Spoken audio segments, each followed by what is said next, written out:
My name's Arthur, and I've been a trucker for over 15 years. In this line of work, you learn to adapt quickly, especially when deadlines are tight and sleep is a luxury.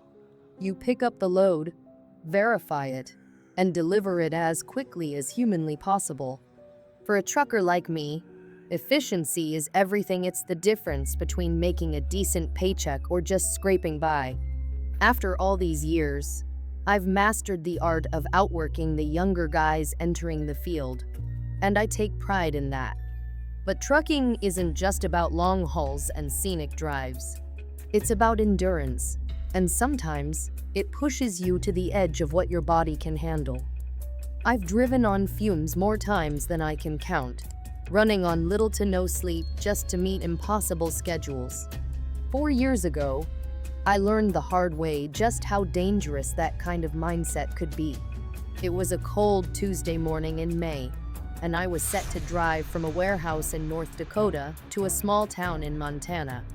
North Dakota's flat terrain makes the routes easier on paper, but the monotony can lull even the most seasoned driver into a trance. My plan was ambitious: drive straight through without stopping, even for rest. It wasn't the smartest idea, but I was motivated to finish early and head back home.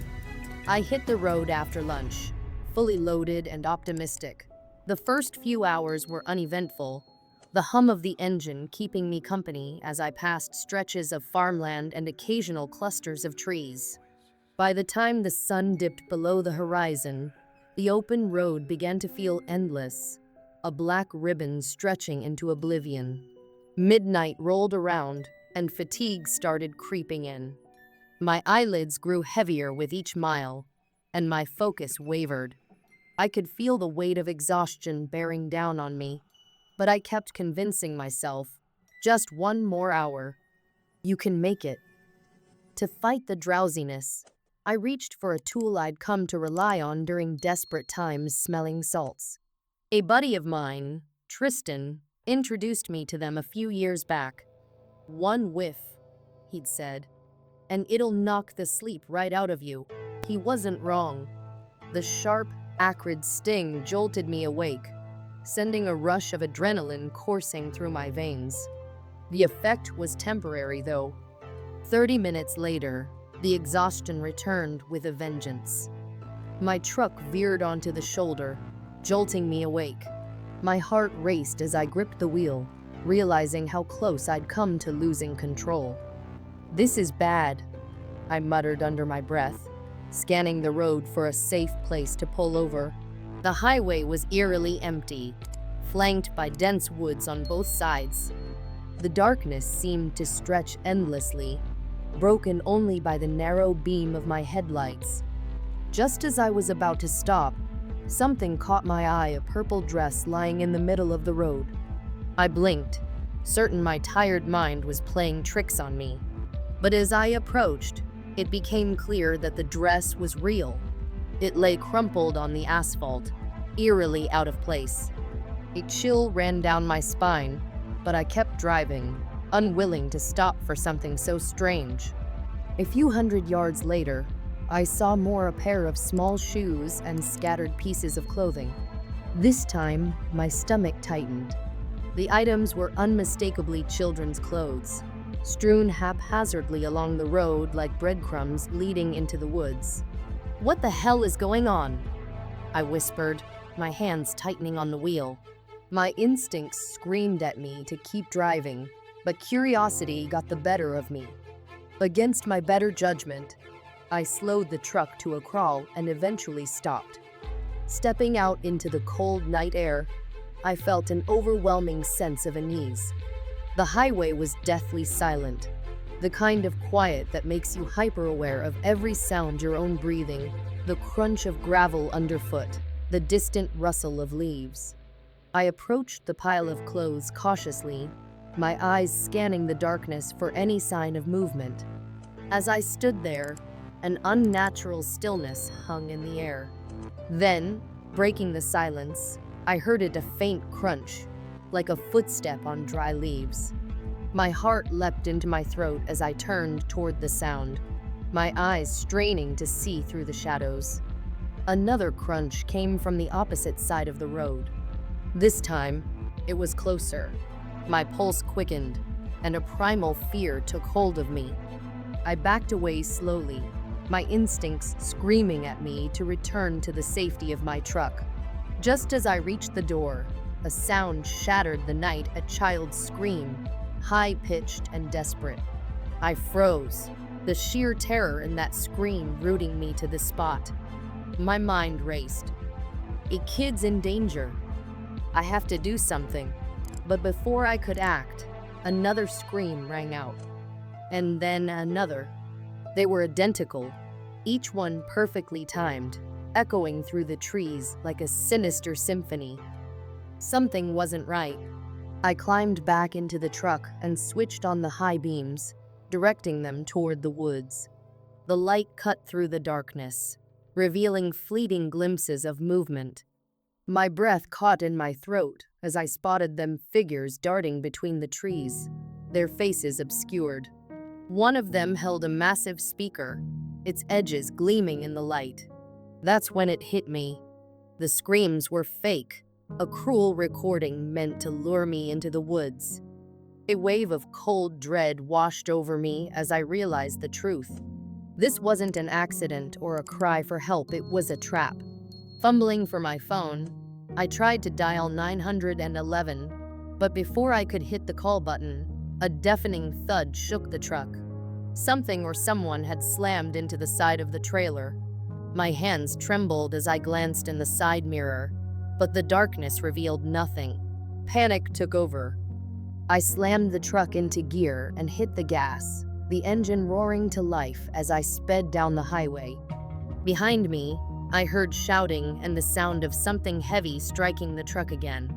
A loud crack signaled the shattering of my passenger side window. I didn't stop.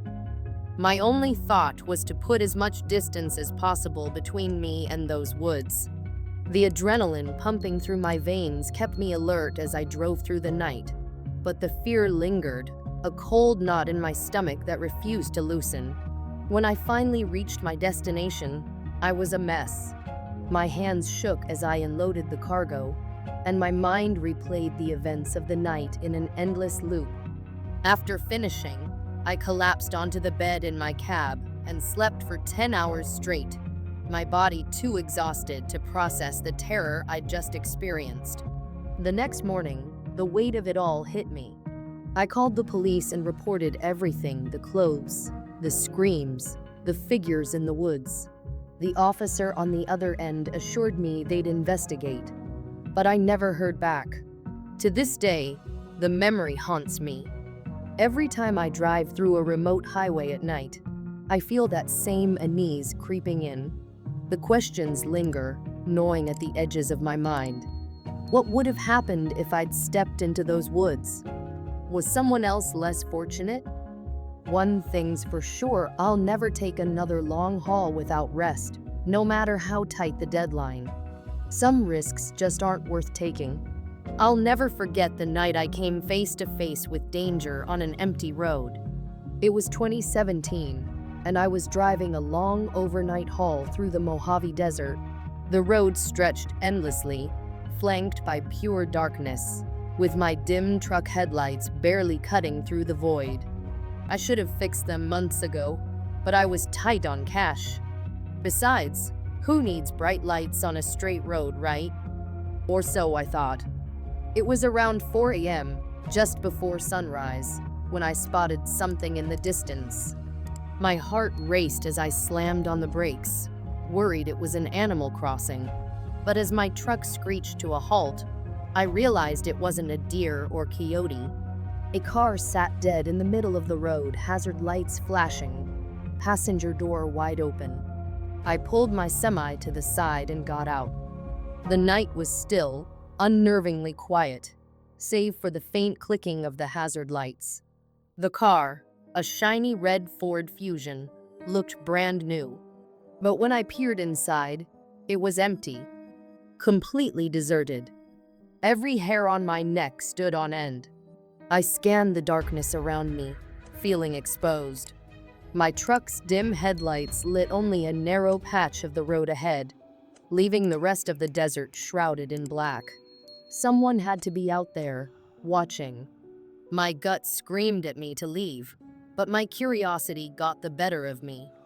I circled the car, cautious, and tried the trunk. Locked.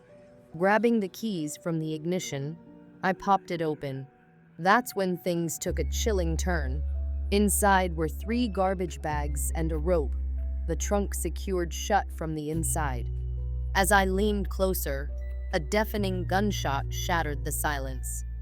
I froze, my head slamming into the car roof in shock. A gruff voice broke through the ringing in my ears, shouting, "Hey! Hey, you!" The voice was coming closer. I panicked, throwing the keys onto the front seat and sprinting back to my truck. Clambering into the cab, my fingers fumbled to start the engine as adrenaline surged through me. The engine sputtered, stalled, and finally roared to life. That's when I saw him, a stocky man standing by the trunk, shovel in one hand and an old hunting rifle in the other. We locked eyes for a split second. He didn't look deranged, just desperate. He waved his hands, yelling, "Wait, wait." But there was no way I was staying to find out why. I slammed my foot on the gas, speeding away into the night. My heart pounded as I watched the man shrink in my rearview mirror. But my relief was short-lived. Minutes later, headlights appeared behind me, closing in fast. My blood ran cold. It was the same car. The driver honked furiously, tailgating me so close I could see his face lit by the dashboard glow. He was relentless. I called the police, my voice shaking as I tried to explain what was happening. The operator assured me help was on the way, but I wasn't sure I'd last that long. The car behind me swerved dangerously, its high beams blinding me. Just as I thought he might try to ram me, flashing blue and red lights appeared ahead. The man veered off the road, disappearing into the desert. The police took my statement, but they didn't seem eager to give chase. They promised to investigate and let me go on my way. I never heard back, and to this day, I don't know who that man was or what he was doing. Was he burying bodies? Dismembering something? My friends have plenty of theories, but I tried to tell myself it was something innocent like a dog or livestock. Still, I can't shake the image of his eyes or the weight of the rifle in his hand. Ever since that night, I've avoided driving through deserts in the dark. Sometimes, your instincts are the only thing keeping you alive. The night a stranger followed me, it had been raining heavily all day in my small Midwestern town, and the roads were a mess, cracked, flooded, and riddled with potholes. I was exhausted and just wanted to get home. That's when I noticed the car behind me. At first, I didn't think much of it, but as I changed lanes, the driver followed. Their headlights blazed, and they started honking aggressively. The sudden noise startled me, and I became flustered. What does this guy want? I thought, my pulse quickening. I moved aside, thinking they'd pass, but they didn't. They stayed behind me, high beams blinding my mirrors, horn blaring. I couldn't just speed away. I knew this stretch of road too well, it flooded easily, especially after a heavy rain like this.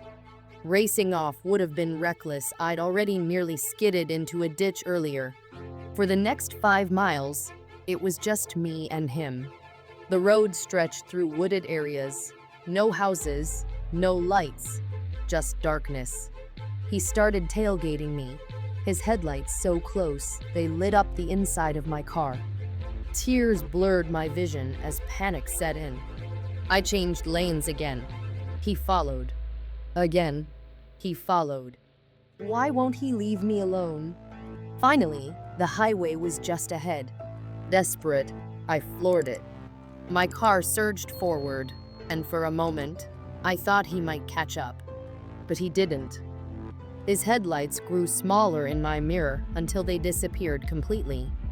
Relief washed over me, but as soon as I realized I was safe, I broke down. I was shaking, crying, and trying to catch my breath. The gas station encounter months later, I started a new job as a long-haul truck driver. It wasn't glamorous, but it paid well, and the long, lonely hours on the road gave me time to think. Sometimes too much time. One night, during a delivery from New Jersey to Indiana, I felt myself fading. I had been driving for hours and was out of Red Bull, my lifeline for late-night drives. Reluctantly, I pulled off at what looked like a service stop. But as I got closer, I realized it wasn't a proper rest area. The gas station was abandoned. Its windows were dark, the parking lot cracked and overgrown with weeds. A dimly lit convenience store next to it seemed operational, so I parked my truck and headed inside. The door creaked open into darkness. "Hello," I called out, but no one answered. My eyes adjusted, and I noticed a faint glow coming from a back room. Against my better judgment, I followed it. Inside, there was a refrigerator humming softly. My heart leapt. I hoped it had something to drink. But when I opened it, the shelves were empty, completely gutted. As I shut the fridge, I froze. A sound came from the main room, a metallic clatter, like something falling. I held my breath and listened. Silence. Did I imagine that? I walked back to the entrance, my skin crawling. The store was still empty, and nothing seemed out of place. Forcing myself to shrug it off, I jogged back to my truck and continued to the next stop down the road. The unexpected hitchhikers. After grabbing a drink at the next stop, I returned to my truck, ready to put that weird encounter behind me. But something felt off. As I merged back onto the highway, I kept glancing at my rearview mirror. My skin prickled with unease. Then I saw it. The curtain behind my seat separating the cab from the sleeping area moved. At first, I thought it might be the air vent, but it wasn't on. My pulse quickened. Someone's in the truck. I didn't have a weapon, so I punched in the address of the nearest police station and drove as calmly as I could. Every second felt like an eternity. I imagined whoever was back there grabbing me, trying to crash the truck, or worse. When I finally reached the station, I screeched to a stop, jumped out, and ran inside. The police surrounded my truck in minutes. What they found will haunt me forever. 3 people, 2 men and 1 woman, were hiding in the sleeping area. They looked filthy, wrapped in ragged blankets. One of the men had 2 switchblades. As the officers cuffed them, they glared at me, their eyes cold and unblinking. None of them said a word. I'll never know what their plan was or how they got into my truck. But that night, I realized how easily things can take a dark turn on the road. Now, I have a dash cam in my truck and a weapon within arm's reach. It's a harsh lesson, but one I won't forget.